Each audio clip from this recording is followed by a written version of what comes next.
We understand the new in terms of the known, forging new knowledge by stitching together the dissimilar. An activity Stafford likens to the imaginative labour of making a coherent mermaid, and suggests it's an inherently visual process. The action of seeing in relation, of differentiating and drawing connections. There is no single objective view. From a multitude of views, we constantly create perception. Fixing our viewpoint interrupts the dynamic relation that is seeing. Perception is not dispensable. It's not mere decoration or afterthought, but integral to thought, a fundamental partner in making meaning. In reuniting thinking and seeing, we expand our thinking and concept of what thinking is. Ruth Bernstein found that scientists versed in the arts possess a distinct advantage in making discoveries. So equipped, they are able to see from other sides, play, make connections, and look at problems in expansive ways. To prepare good thinkers, we need to cultivate good seers.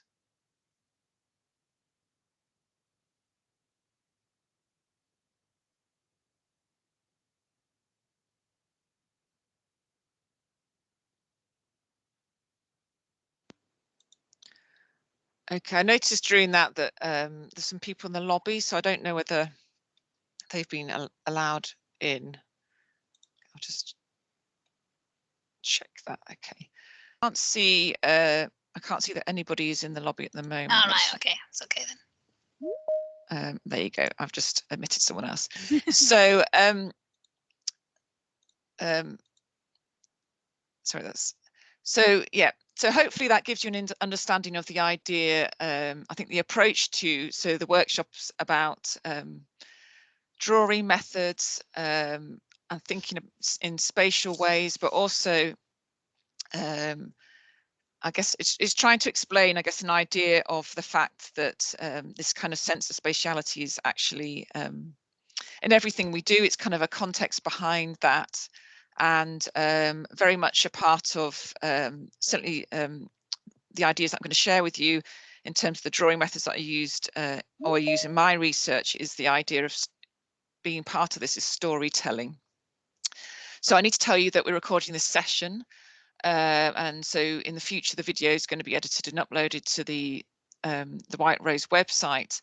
But just to be aware that when you're in breakout rooms, it doesn't actually record that content.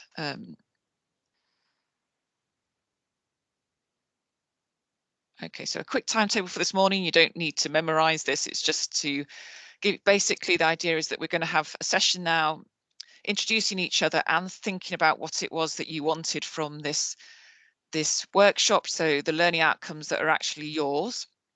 And we're going to put those onto the Miro board.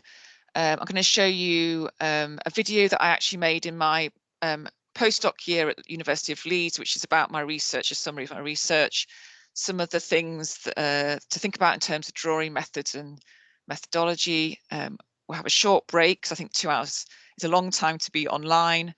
And then there's some work that I want us to try out some drawing or visualizing or making methods after the break. I'm going to be a bit vague about that because I think you can use anything you want for that, but you're welcome to do that on with a pen or piece of paper, or you might want to do that online, and then we're going to share those on the Miro board afterwards. And that's inspired by a book called Invisible Cities by Italo Calvino, and I've put some stories on the Miro board there, so you will have access to those. They're very short stories. And then I've got a few other things I want to share with you about storytelling and spaces, and then we'll have a summing up at the end of the workshop. So that's the idea. Approximate timings there. So we've done the welcome to the workshop and overview, and now we're going to do introductions. So I'm aiming to do that in the breakout rooms. and I'll sort out where you go. The breakout rooms, we'll look at those in a minute. So the learning outcomes that I've put onto the workshop is that you'll be better able to reflect on the impact of spaces on the behaviour, experiences and memories of people as an important context in designing and producing qualitative research. You'll be able to reflect on the emphasis of the written word and research and what would be possible if visual data and visual reporting had equal status. That was something that quote I used at the beginning from the book Unflattening by Nick Sousanis. I'm not sure if I got my video on, but it's a brilliant piece of a book about, or a piece of research that's actually a graphic novel, thinking about actually the visual rather than the written word, and identify the social, political and personal meanings connected to spaces for yourself and for research participants beyond the kind of the usual understanding of the visual aspects of the built environment and architecture. And then actually that you would have the confidence to devise qualitative drawing methods which elicit the kind of data you require for your research. And often drawing methods are helpful to allow participants to articulate hard to express social, political, personal responses to the built environment. And we'll talk a little bit more about how to make people comfortable with the idea of drawing and think about what that is a bit later on. Okay, so this was a little bit that was in the advert for this workshop. So as researchers, are we only listeners and writers, or are we makers and seers too? And what more can we learn about research participants' experiences when we use methods to capture data about spaces and the stories that those spaces contain? So this way of thinking is relevant to research in many diverse disciplines, and I realise that from the different different areas that you are coming from with your research and the kind of really interesting things that you're looking at. So this way of thinking is relevant to research in many diverse disciplines as we explore the importance of the physical context of experiences, the stories people tell about them, and learn to interpret visual data. Now, this is the point at which I'm going to use the breakout rooms. I have 6 breakout rooms. I'm not sure I need all 6 of them. So this is actually, I've taken this from some research that's been done about accessibility in terms of making or verbalizing things that are seen. So for people that visually impaired, so actually when you have an image or something, that you describe it with words. So the idea here is that we get into that kind of mindset of thinking about how you describe things that are visual or spatial. So you're going to give your name, your pronouns, a verbal description of yourself, and then a verbal description of the room that you're in. Yeah, I hope that was enough time. Well, so depending on how the timings work, we may be able to have a quick look at that as well during the session.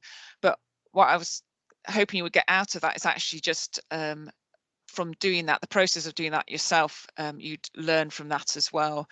It'd be interesting to know the people that have put things on there, whether how you created that, whether it made a difference to you that you knew other people would be able to see it, and whether, so when you're devising drawing methods or other methods for your participants, whether you think about the fact that people might share different things if they think it's between themselves and the researcher, or whether you might create different types of data when people are conscious of the fact that what they're producing is in a more public forum like this whiteboard.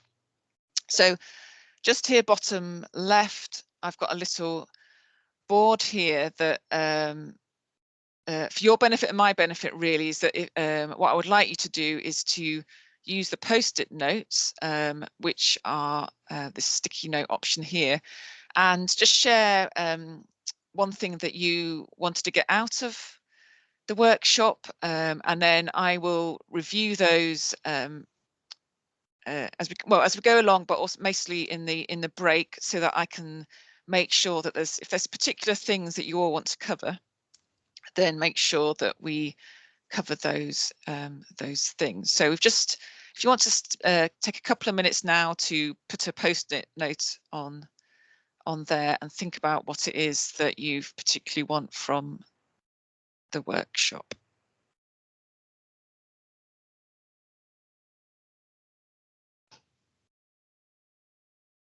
Okay, so I'm just gonna share the invite.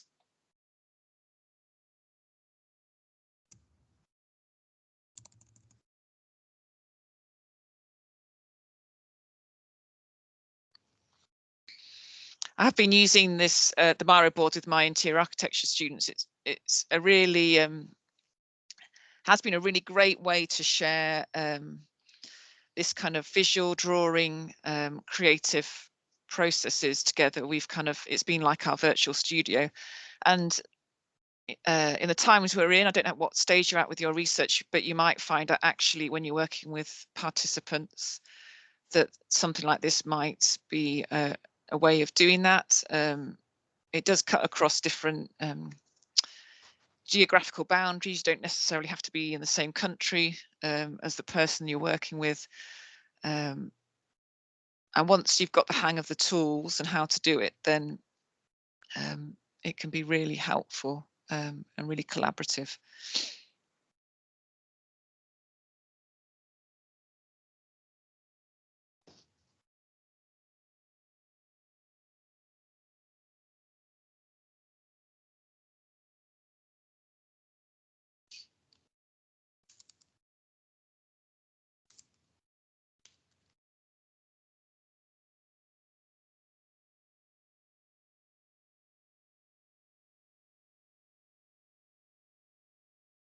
Let's just spend another minute looking with you, thinking about those things that you wanted to get out of the workshop.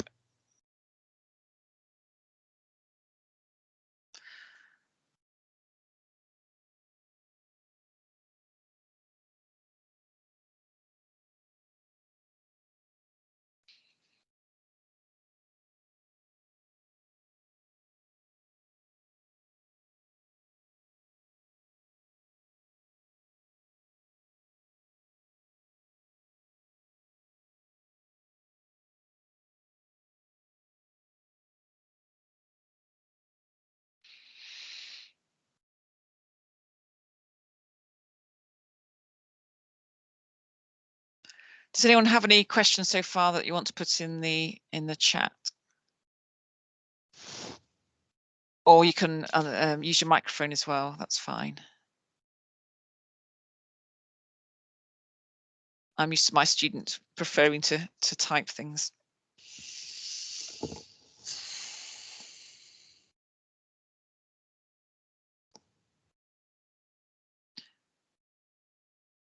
Okay.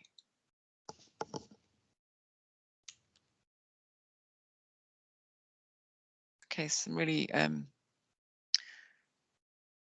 interesting and useful ideas there on the Miro board.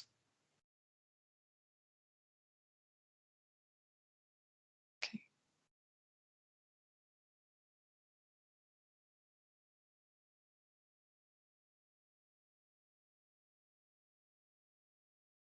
Okay. So I'm going to cover some of those I've kind of anticipated. So I've got some things about that. The analysing is an interesting one. I think it's the kind of process of developing drawing methods. It's perhaps easier at the beginning to think about what you might ask participants to do, but the analysis is an interesting thing as well. Okay, so I'm going to stop sharing the Miro board. Okay, I'm going to look at how I did my PhD research using drawing methods. So it was although I was based in the School of Architecture at Sheffield, I was also co-supervising the School of Nursing and Midwifery, and my PhD looked at women's experiences of giving birth and how you might understand those in a spatial way in order to understand the design of birth spaces better, and to offer some ideas about how to design those spaces. So we're going to look at this video that I created. So this was created after I did my PhD. It summarises the methods, but also gives you an idea of the kind of spatial data that came from that.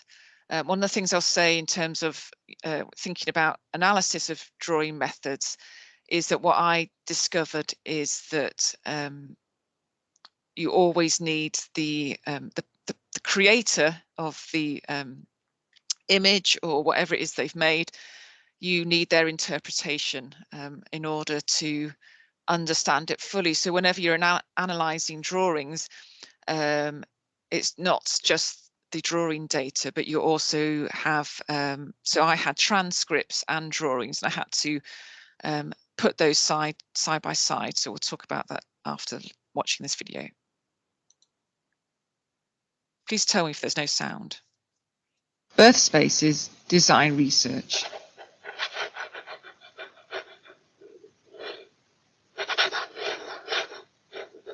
This project is funded by the Economic and Social Research Council and sponsored by the University of Leeds.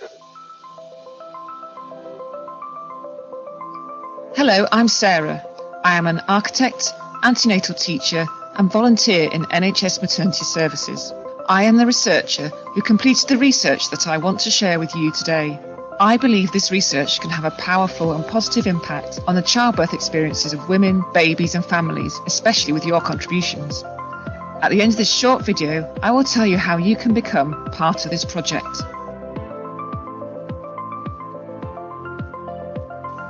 How did this research come about? This is a research study completed as part of a PhD in the School of Architecture and School of Nursing and Midwifery at the University of Sheffield. After 4 years of research, the study became a 100,000-word thesis or book. This new project I'm introducing to you today aims to take the PhD findings and make them accessible to all those interested in birth spaces design.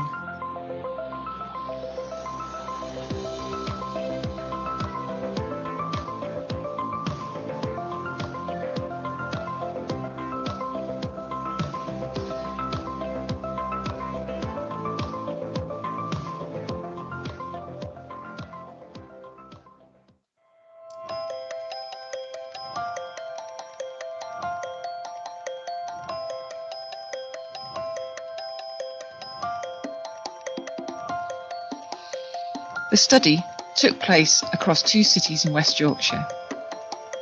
In these 2 cities, there were 3 hospital consultant-led units, 1 alongside birth centre, that means in the same building as the consultant-led unit, and 7 women gave birth in their homes, including a boat. –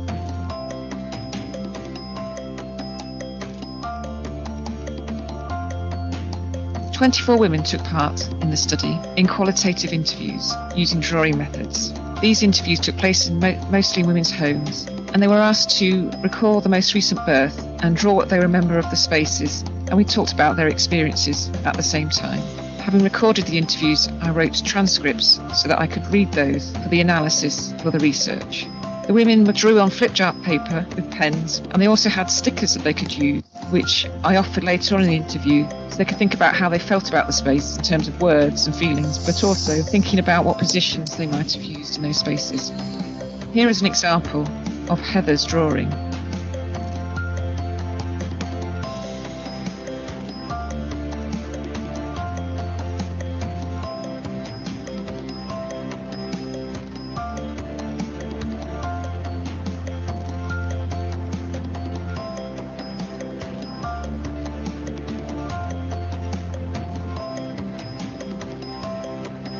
The study also looked at the policy and design guidance available for birth spaces. There are very few documents available. The key ones were made a few years ago, and before the most recent maternity policy document, Better Births.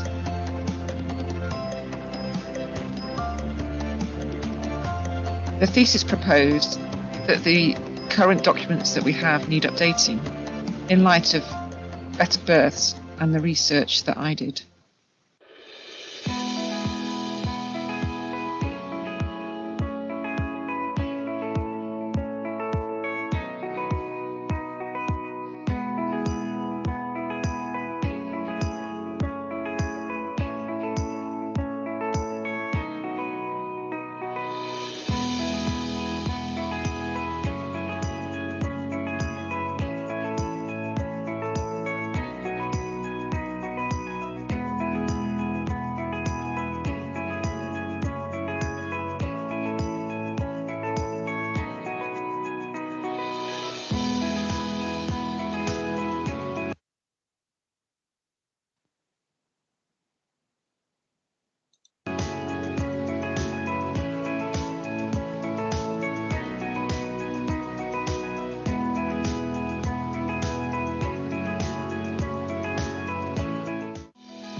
To summarise the findings, think about how women experience spaces during labour and giving birth. Their experiences are diverse, but number one, they are social. How the room, and also open and closed doors, help a woman manage her relationships with companions. Are there spaces where she can withdraw and then also manage when she's with other people? She experiences them in a visual way, in a haptic way, so in way touching and feeling objects, also through sound, through emotions, through the physical nature of the space.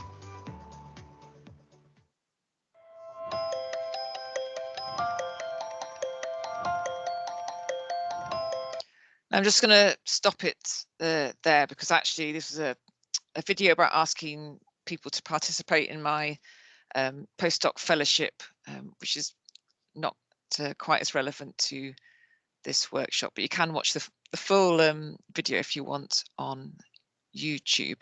So some things that to take away from that, if you're thinking about designing using drawing methods, is to think about the fact that you need the interpretation of the person creating the drawings. And if you're thinking in a spatial way, one of the things that became really important with my PhD research was the fact that there's a social political context to how that space is created. So I looked at policy guidance and actually design guidance, but in the areas that you're working in, this spatial context that people are experiencing has meaning in it as well, which you can derive from looking at. Perhaps you are looking at documents, or you might, if you have research where you're looking at people that perhaps provide a service and people that then use a service, that actually, if you speak to both parties, you discover something about how the meanings behind how those spaces are created, as well as experience, and those can give you a real insight into people's experiences. So let's move on this. Now it is time to slide. Okay, so I just want to show you some of the participants' drawings. I've put them here in isolation. And the one on the left actually has some of my interpretation on the drawings. So I would say, in terms of when you're asking about analysis of drawings, is that it's quite hard for this kind of data to stand on its own without some other level of interpretation. So it worked really well for me as a tool and a process during qualitative research interviews, and actually thinking about it as a process or a tool which allows people to talk about something spatial. It works really well in that context. And I actually also used this, so as well as giving people flip chart paper and pens and flip chart pens to draw with, I also had a series of stickers that they used at the end of the interviews, which in ways I was kind of directing them more about what they thought about in that space.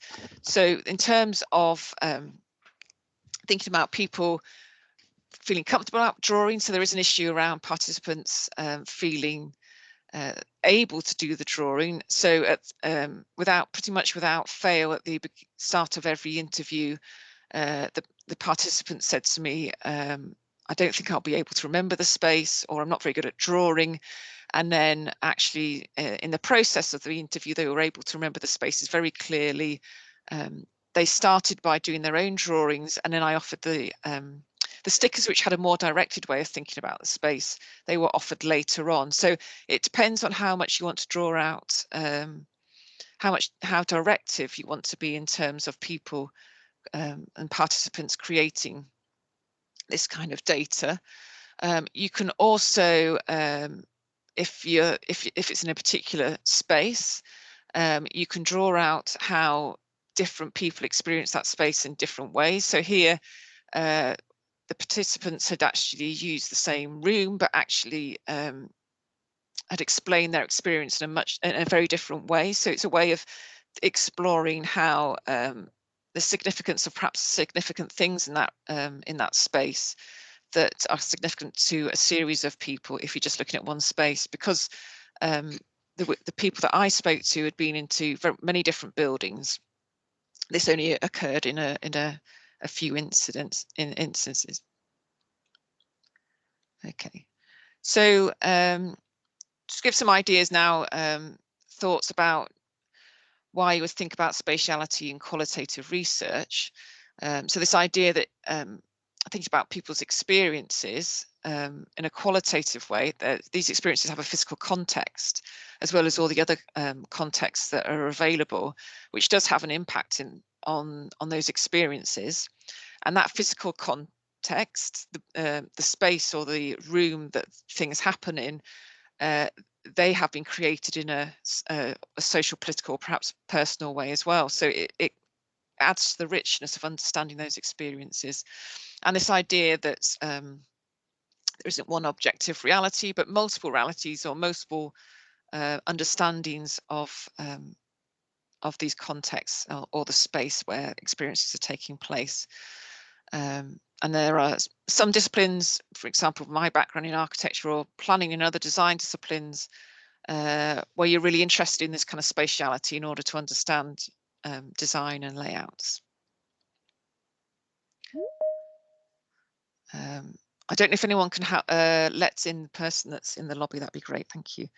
So the rationale for drawing methods in spatial research. So it's very much about getting a very rich qualitative understanding of spaces and buildings or landscapes and cityscapes and the people that inhabit these spaces. And it's very much about their interpretation and the meanings that they give. Now, as well as spaces, it's also about there could be key objects in those spaces as well. So if you, for example, maybe if you're researching something which is about a certain type of care is delivered or something like that, is actually there will be certain objects within spaces where perhaps if people are having consultations, where those will have meaning that you can ask participants about using drawing methods. And it's a context that's all around us, but it's kind of rendered invisible often. So it's a way of making that visible, and it helps people to verbalize that context. It is something that you could choose to work with the participants and co-produce data. So I think very much one of the things that drawing methods helps with is an idea of creating of data as a process, working between the participant and the researcher. So in the interviews, it was about kind of so when I was asking questions, they would develop the drawings more and put more detail in and remember more things about the spaces. And it allows you to be reflective. So you can actually use drawing as a form of analysis or your own interpretation of spatial information or data. So this slide here is actually after I had the interview transcripts and the drawings that had been made. For each participant, I did these sheets, which are called What I Learned From. So the one on the left is what I learned from Jasmine, but this is also a spatial way of connecting the data together and these kind of links that the participant made in how they drew the spaces and also how they talked about the spaces. So in my research, I was thinking about the significance of what the first object was they drew in a space, or what viewpoint they drew from. So what was the thing that the viewpoint of the space that they were taking. In the video, it talked about how women that were who weren't moving around, who stayed on the bed, had a very particular viewpoint of a space. So you might think about when a participant's talking about an experience, is it from a particular viewpoint in a space, and if that makes a difference to how the experience is experienced. Okay, so you were talking about analysing visual data, and I found this book very helpful. So it's all about visual analysis. So I think the key thing to think about if you're analysing visual data is this my interpretation as the researcher, or how you make sure you have a record of the interpretation of your participant, which I found was possible through doing the interview process as well, and talking through that process of making the drawings. Okay, so here's I've just got a sequence of slides here to think about the idea that this is also strongly linked to storytelling. So the people that did the pre-work for the workshop on the Miro board, to me what you produced was very much about storytelling as well. So so it's thinking about, once you've collected your data, there are many different ways to sort through your data. So it might be that you're kind of looking for themes and things that are very similar and break it down that way. You might then start to order and arrange things according to those themes if you're doing thematic analysis. And then you might think about then presenting these in an ordered way.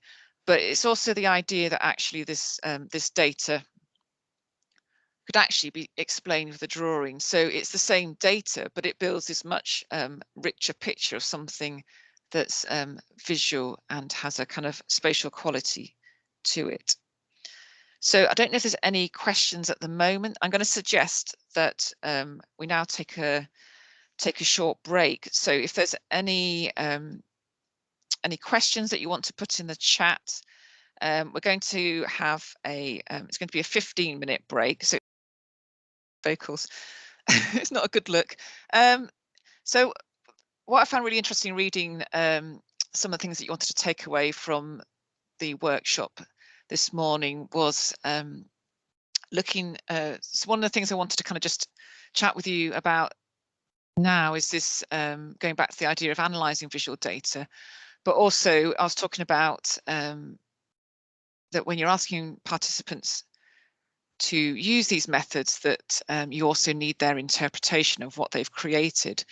And it is a very interpretive method, and obviously as the researcher there'll be a layer of interpretation from you as well, and so it's understanding or verifying that the conclusions or the findings that you have are kind of true, if you like, and verifiable, which is always different in qualitative research compared to methods that are more quantitative. So there's two ways of thinking about this verification. So it's in terms of looking across participants and seeing whether the data that emerges from one participant also is very similar to the data that's emerging from other participants. And if there's something a theme that comes through with all of them, that starts to kind of verify that as a finding. But the other way of doing it as well is to, after you've done your analysis and you're starting to develop your findings, is to take those findings back either to the participants and ask them if those feel like they are the right interpretations of the data, or for me that wasn't possible because of the limitations I had with NHS ethics. I was only allowed to have contact with my participants for a limited amount of time, and so and also with the subject of childbirth being something that's quite time specific, those participants are kind of moved on from that experience by the time I was ready to do that process. So the other way of doing it is actually perhaps something like a focus group with a similar set of participants, and whether those findings that you're developing ring true for them as well. And it's about that kind of that thing where if people read or perhaps view, if you're doing it visually, the findings that you're creating, whether that kind of rings true in terms of their own experience. So it's going back to people and asking if you've understood those correctly.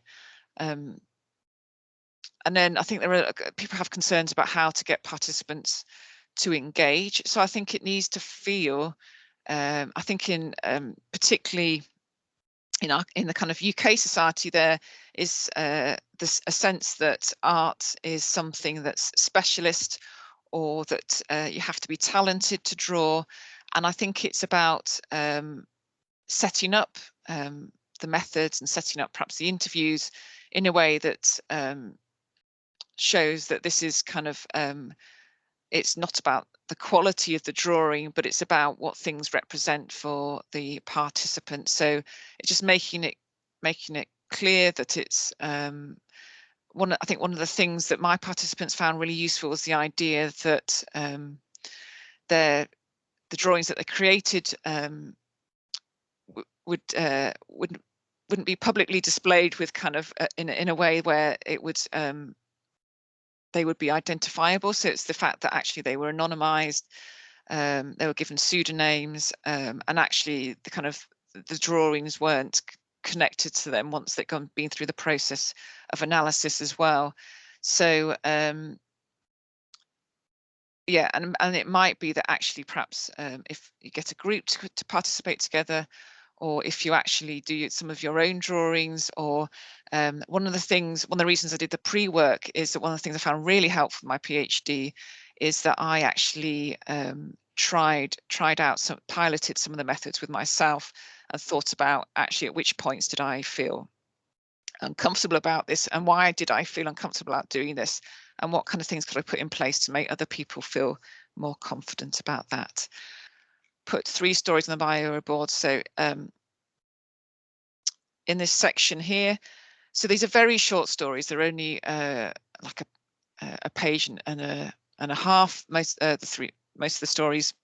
I've just chosen 3 stories, and in this book, it's written in a very rich language, and it talks about so the writer is describing a city in each story, and each one is a very different description. So what I would like to do at this point in the workshop, I think what I'll do in terms of time, because it was a bit complicated at the beginning of the workshop, is that we won't do this in breakout rooms, but you can do this individually. So there are 3 stories here. So if you want to spend about 5 minutes, you can read all 3 stories and choose one that you want to respond to, read through those, and then from the story, in whatever means you would like to do it, is to create something visual as your response. So your interpretation of the story, and most importantly, I think for what we're looking at today, is actually find a means of drawing the city that you think is being described, or an aspect of the city that's really struck you in that story. I don't want to be too directive because I want you to be as creative as you possibly can. So you can do that, I say, the traditional way with resources like pens and paper, but next to those 3 stories is actually a section here, a frame I've put here. If you wanted to draw directly into the frame, that's also fine as well. If you do it on with a physical object or piece of paper, then you can just take a photograph and upload it onto there. So we're going to be looking at this. I'm going to give us until 12:10. So read the stories and then think about which one you want to respond to, and then make a drawn or visual response to that.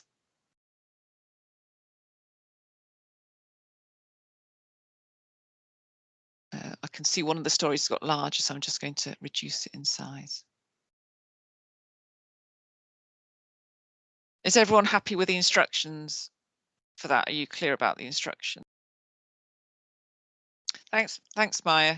Yeah, I'm glad you enjoyed it.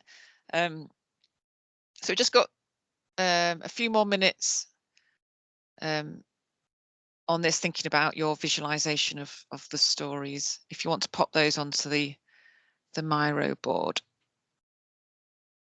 want to just take, there might be a sentence that stands out for you, or just like a very short description that you want to focus on, and that's fine. It's what strikes you in the moment, really, that you're able to visualize and then describe that in a visual way. I think this exercise of sharing on the Miro board is also a great opportunity for us to think about how research participants feel if they can see what other people have produced as well. I think it's because I'm facilitating the session, I feel that I haven't put as much detail into my drawing as everyone else, but perhaps it's because I'm focused on lots of other things. But I'm loving the fact that you've the diversity of kind of the things that you've got out of the stories. That's excellent. Okay, if we now regroup. So it'd be interesting, I think we're a small enough group for you to just unmute yourself and chat if you want to respond. Be interesting for you to say how you found that experience of taking something that was text and then creating something visual from it. If anyone wants to respond on that, what were your thoughts on how easy you found that, or what were the things that that you found most straightforward? Surprisingly enjoyable. Yeah. I think in some ways it's using your imagination in a different way, isn't it? Or using the imaginative part of your brain as well. Did anyone think before they started that, oh, I don't know how to do this, is going to be really difficult, or have any concerns about doing it? Yes, yeah, it's ideas. We haven't reviewed the Miro board in terms of the material that done from your own research, but I think I would strongly recommend, if you haven't done that already, to have a go at that way of thinking in terms of making your research and your own experiences something visual. And then I think if you look at other people's work, you see what I've been saying about in terms of needing that access to the person that's created it in order to understand their interpretation as well. So this is what we've already done. I'm just moving through. Okay, so I just want to share some other ideas or resources that I think would be interesting for this kind of research. So I know some of you at the University of Leeds. So I've worked with Dr. Tom Jackson, and one of the things I wanted to share is the idea that we haven't really talked about yet, is the idea of sound in terms of understanding spaces. So he does a lot of work with some equipment called binaural recording equipment. So you actually get the kind of the spatial context of anything that you record. And I wanted to share something that he has recorded. So I need to move on to listen to this. So I just need to, that's it. Is actually if you've got headphones on. So if you haven't got a headset on or headphones, you won't get the full spatial understanding, but I just wanted to share with you part of one of his tracks that he's recorded. So on his website, he's got these different tracks. So here we're just going to, sorry, it's a bit noisy. Listen to Leeds Kirkgate Market.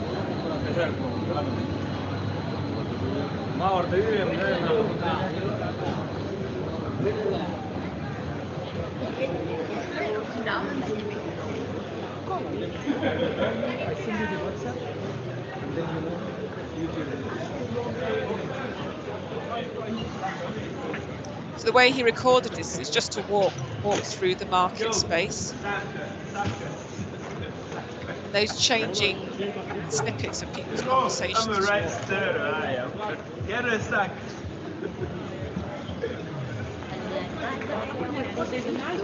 Yeah, that was a big one, yeah. That.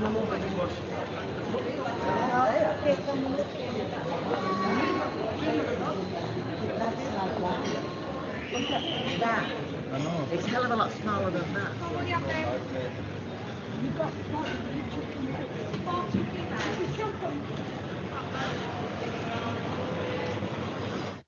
So I think for me, what that does, thinking about how sounds relate or conversations relate to space, is how what you focus on in a conversation can change as you move through a space. And it might be that the participants you're working with, actually that's important in terms of I'm thinking from my own research experience about how people move through hospital spaces, that actually those conversations will be different in the cafe or experiences in there compared to kind of perhaps consulting rooms. And it might give you more insight into people's experiences if you're able to think about the sounds that are associated with particular spaces.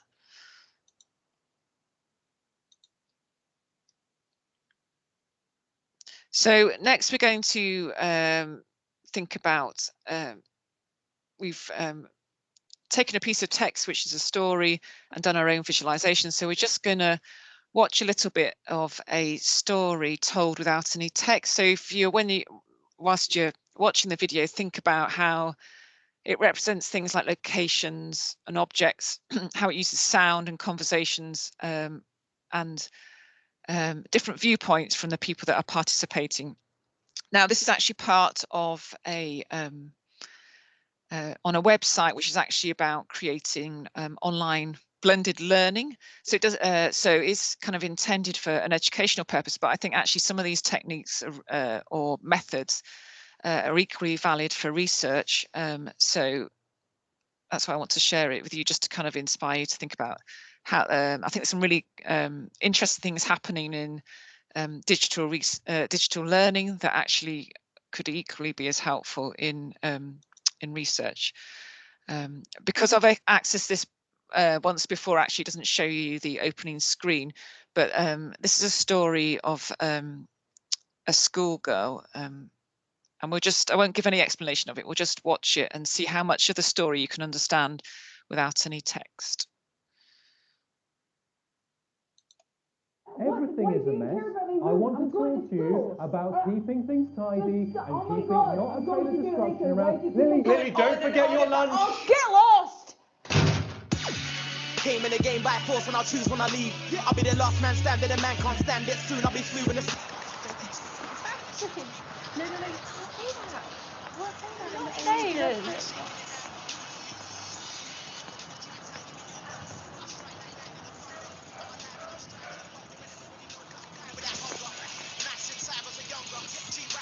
With a crumbler, with the oldest, trying to move boulders. I mean, had holders under the jumper. I am what I like. Feel it burn like a cancer inside. Yeah.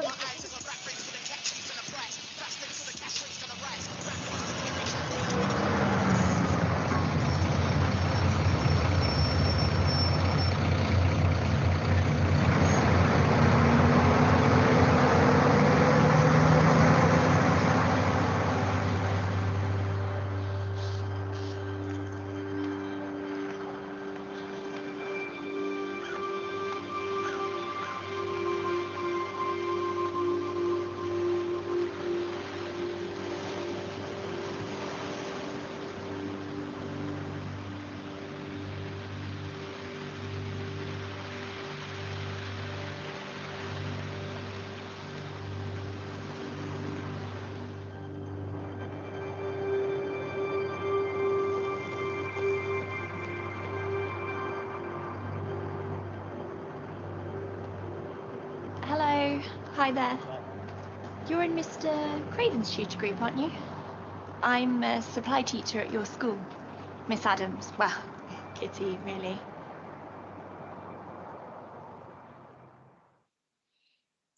Now that's part of a kind of a learning package at the start of it. So there's a series of questions afterwards. But it'd be interesting to know if, either with your microphones or in the chat, what you got from those images, what you thought the story was of that was being portrayed. from the drawings, just feedback. If there's something you're going to take away from today, you can also tell me if there's something that was missing. It's quite difficult to know in an online environment how to balance out the kind of 2 hours. I feel it's much harder for you to give like feedback on the different tasks that we're doing. I'd like to find a way to make that easier. Perhaps that's something that is definitely easier face to face. So there's something you're going to take away from today, and please don't be shy about saying something that you think was missing or is needed that could go into a future workshop. And I encourage you to, if you haven't done so already, is to have a go at that pre-work. Think about your own experiences and research in a kind of visual way. I do think that really helps you. If you're developing drawing methods, it really helps you to do that if you've had a go yourself. Great, okay. So I'll give you a minute or two to put your feedback on there.